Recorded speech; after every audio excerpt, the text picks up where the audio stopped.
Deus. A palavra de Deus diz que o dinheiro é a raiz de todos os males. Não estou entendendo isso aí. Tem alguma coisa errada. O Eduardo acho que não está raciocinando muito bem, não. Tem alguma coisa aí que o Eduardo agora falou tanto de poupador e coisa. Ele se enrolou agora. Não, meu irmão. É porque esse livro que a gente tem em casa, que a gente quase não usa, a gente acaba deixando tanta coisa que está ali, ou então faz aquelas leituras dinâmicas. Já viu leitura dinâmica? O que você leu? Eu li. Não sei nada. Leitura dinâmica. Porque quando a gente lê a palavra de Deus, a Bíblia vai passar a nos ajudar a administrar o dinheiro. É a Bíblia. Quer ver? A administração do dinheiro não é tanto uma técnica, mas sim uma atitude. Não adianta você aí, talvez ajude você fazer um cursinho, né, de investimento para ficar a par dessas coisas todas. Mas não adianta. Quantos de nós no passado estudamos e tiramos 0 na prova? Porque a gente estudou, mas não conseguiu aplicar. E administrar dinheiro não é necessariamente uma técnica, é uma atitude. Uma atitude de deixar de gastar. É uma atitude de deixar de ser desligado. E é uma atitude de poupar, de se manter. E a Bíblia vai nos mostrar isso em seguida. Atitudes se relacionam com emoções. Nada a ver com o Roberto Carlos, porque há algum tempo eu já falei sobre os detalhes. Mas agora estou falando sobre emoções. Mas essas emoções que eu estou falando estão registradas na Bíblia. Olha a cara desse sujeito aqui. Cada uma dessas fisionomias demonstram um tipo de emoção. Vocês já perceberam? Tem dia que você acorda, aí você chega, passa pela câmera e fala assim: câmera, nada. Vou almoçar fora, não. Não quero sapato. Já tenho 5. Não quero relógio. Só tenho um pulso. Naquele dia, você tá. Mas tem dia que você acorda assim.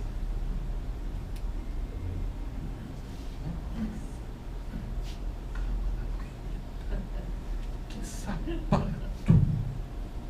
Sabe o que é isso? Emoção. E a gente precisa ter cuidado. Porque as atitudes se relacionam com as emoções. Tem dia que você está bonzinho, paga tudo, compra tudo. Tem dia que você está, paga nada, não compra nada. Que pessoa é essa? Como é que é o nome que dá aquela pessoa que... Bipolar. Não é possível. O senhor tem dia que é uma beleza, gasta. Tem dia que não gasta nada. Sabe por quê? Porque está na Bíblia, meus irmãos. Roberto, embora. Roberto! Não, Roberto! Agora não! Minha defesa pela manhã, minha defesa pela manhã. Mas quando eu vir em casa, você vai querer ser importa. Portanto, administrar o dinheiro envolve a atitude de você controlar a sua emoção. Nem tanto não, e nem tanto sim.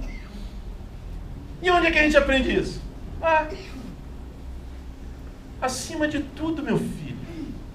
Ô, meu filho, tome muito cuidado com as suas emoções, porque elas afetam toda a sua vida. Você já imaginou o financiamento de uma casa em que depois as prestações superam o seu poder de pagamento e você tem que ficar negociando, vendendo, passando por menos daquilo? Isso afeta toda a tua vida. Sabe por que você comprou essa casa que você não tinha condição? Emoção. A sua atitude estava ligada à emoção. Mediante do uso inapropriado ou descontrolado, o dinheiro tornar-se-á um laço, uma armadilha para o seu possuidor. Se você confiar no seu dinheiro, sua vida será um fracasso. Confie em Deus e sua vida será bela e vibrante como uma árvore a crescer. Não foi nenhum matemático que escreveu isso aí, mas foi alguém que recebeu aquilo que pediu a Deus: sabedoria. Essa senhora aqui, Carol Weverly, já falecida, da cidade de Wichita, no Kansas, ela diz o seguinte: a maioria, essa é uma grande verdade, meus irmãos, a maioria de nossas famílias tem dinheiro suficiente para satisfazer as suas necessidades básicas. O problema é a administração do dinheiro. Porque se você gasta no que não é básico, falta para o que é básico. Quer ver? Segundo a Bíblia, tem que ser, né? Portanto, devemos nos sentir-nos bem, satisfeitos, sem dinheiro, se tivermos alimento e roupa suficiente. Mas esse texto aí, eu não gosto desse livro de Timóteo. Já pensei em passar uma cola nessas páginas, de vez em quando abre assim. Porque isso aqui é uma coisa que a gente não aceita, meus irmãos. Nós estamos em crise porque não aceitamos o que está escrito aqui. Nós temos o que comer, temos o que vestir, mas não estamos satisfeitos. Sabe por quê? Para nós, a Bíblia, necessidade básica é isso, mas para nós é isso aqui, ó: patrimônio, investimentos, lazer e supérfluos. Mas aí, peraí, eu vou viver só comendo e me vestindo? Não, meus irmãos. O problema é quando a gente gasta o que foi direcionado para a necessidade básica nisso aqui, nos supérfluos, naquilo que a gente não tem. A gente começa a ver que tem uma pessoa, tá sabendo aí? Fulano já tem 5 imóveis. Aí você fica assim: eu só tenho um, eu só tenho um, vou ter que comprar mais um. Aí você começa a procurar um imóvel, porque você quer ser igual a alguém que tem uma remuneração normalmente maior do que a sua. O orçamento. Por que o orçamento é importante? Quais são as definições? Ele discrimina exatamente a origem da aplicação dos recursos a serem usados para determinados fins. O dia que nós, e pelo que eu sei, pelo que eu entendi, nenhum de nós faz isso, porque senão eu teria a resposta: o que gastou do dia do pagamento até agora? Porque isso aqui vai te mostrar. Se você criar uma planilha simples, você vai saber exatamente: dia tal, entrou tanto. E nos próximos dias, o que saiu, quanto que sobrou e o que você gastou. Prevê as receitas, que são as entradas, as despesas relativas ao determinado período de tempo, que foi a que eu perguntei e de um de nós sabemos dizer. Quais são as razões para se ter um orçamento financeiro? É importante ter? Primeiro, orienta quanto aos alvos e metas estabelecidas. Eu olho para aquele orçamento. Não está sobrando dinheiro? Qual é a minha meta? Opa. Ficar quieto. Fica quieto. É igual o passarinho. Voou, caiu lá naquele terreno, numa fazenda. Se perdeu do bando, se migrando. E caiu. O gelo, o frio foi empedrecendo as suas asas, ele perdeu força e caiu.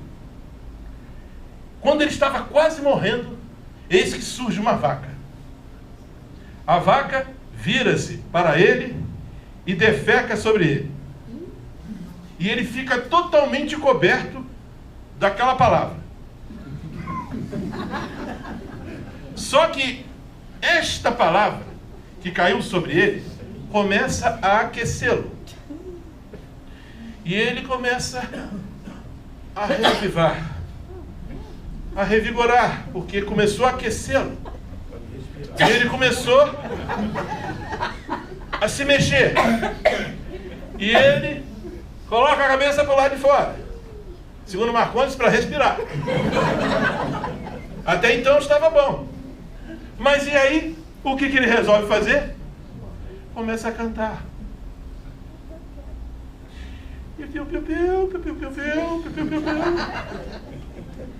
Lembra? Ele caiu no passo de uma fazenda. O gado da fazenda, que não tinha percebido nada disso, esse que ouve o canto. Chega até ele, tira ele daquele composto, que vocês sabem o nome, limpa todo ele e come. Temos 3 lições.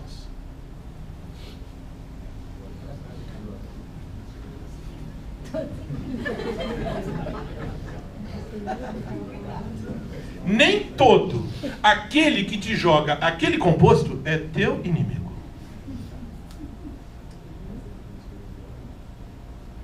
Nem todo aquele que te tira desse composto é teu amigo. E aí, quando eu olho o orçamento e não tem sobra, a terceira lição é: quem está dentro daquele composto não canta.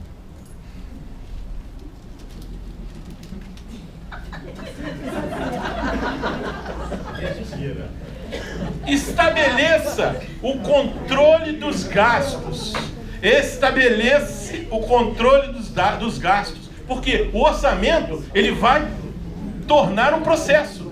E você vai saber exatamente o que você tem que gastar, o que você não tem que gastar. Prover a necessária disciplina das emoções. Olha aqui, ó. O orçamento é um espelho que faz com que aquela figura que eu mostrei, que a pessoa chegue e olha assim, e ele está todo alegre. Quando ele vai, antes de sair de casa, ele olha para o orçamento, ele fica triste. E aí ele não fica emotivo ao ponto de comprar aquilo que ele não tem para gastar, nem para pagar. Sistematiza as doações para Deus, porque é ali que você vai olhar que você, esse mês, ainda não deu a sua oferta para missões, não deu ainda o seu dízimo. Está ali, o orçamento está te dizendo.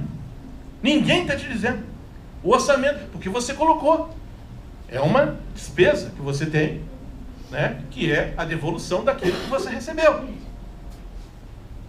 Prover para os imprevistos. Porque se você começa a tentar olhar esse orçamento, e aí sim, Bennett, a partir desse orçamento, você começa a identificar possíveis sobras ou economias que você pode cortar e você pode investir para os imprevistos.